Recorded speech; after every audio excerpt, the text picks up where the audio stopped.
Hi, I'm Dr. Perez-Gurri, been in practice a long time, and today I want to talk to you about breast augmentation and breast implants.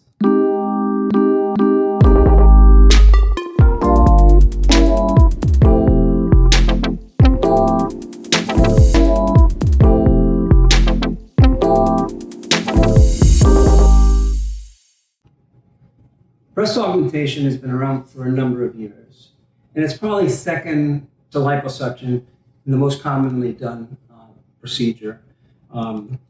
Today, patients have their choice of saline or silicone. So what do I recommend? What is recommended? Who can do what? And all these things have to be taken into consideration when you think about this.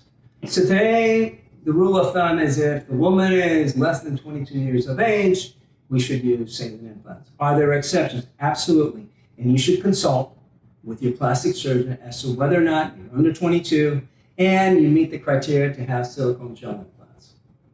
After going through the gamut of silicone and saline for many, many years, I currently really like the silicone gel that is being produced now. There are three companies that are the predominant companies in the United States. And these are Mentor, Sientra, and Allergan.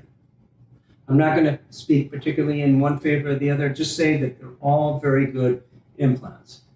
The thing about the gels that are being currently used, they're cohesive gel, meaning that if the implant were to have a leak, it's not going to go anywhere. It's cohesive. It's going to be made, the integrity of the gel is going to be maintained. Okay. So when the patient comes in, these new gels feel so natural as opposed to the saline. This is a saline implant. And one of the drawbacks of saline is, if you can see, the periphery has like undulations or pleats. And if the woman is not very endowed, then what happens is if you have very thin skin, there's very little tissue coverage and they can actually feel these ridges or actually in some cases see them. The other thing is, because it's saline, it doesn't really feel the most natural. Definitely, the gels are more consistent with breast tissue. Today, the patient has their choice of implants, and I predominantly use smooth, round silicone gel implants. There are other choices, and there are some surgeons who choose a textured implant. And you can see the difference where the surface on this one is very smooth, and yet in this one's a little rough. Every surgeon has her own preference, and I've always said that this is like master chefs going and delivering a great plate. You're not going to tell them the ingredients. You're not going to tell them how to get to it. You just tell them, do this for me. And they're going to approach it in different ways. Then you also have this type of implant, which if I put the profile here, you see it's a shaped implant. It's a little fuller at the bottom, a little less full at the top. I do not use these implants at all. These are kind of tricky implants to put in. They've got a little marker in the middle, and this little marker, I'll show you right there, you see it?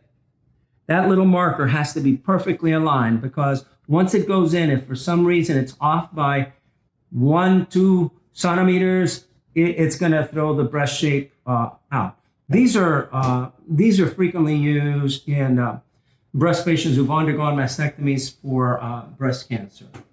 So how to deliver these implants into the patient.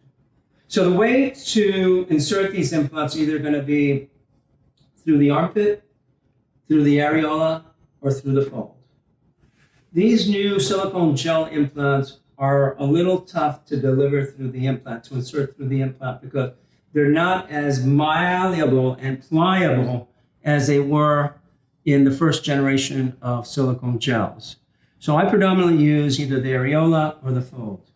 Who gets what? Well, there are some patients who I'm going to give them their choice of whether to go through the areola or through the fold. Some patients I'm going to say I'm going to go through the fold, and some patients I say, listen, we need to go through the areola because it'll give you the best shape possible. And that's something to discuss with the patients. I think it's very important that the patient understand each step of the way. Why are you submitting yourself to an invasive surgical elective procedure if you're unable to discuss your concerns with a physician? This is ridiculous. You should be able to talk things over. so that there's never, you didn't talk about, you didn't explain, I didn't know, we didn't discuss. So this is very important. And this has to do with communication and absolutely trust with the surgeon that you eventually choose.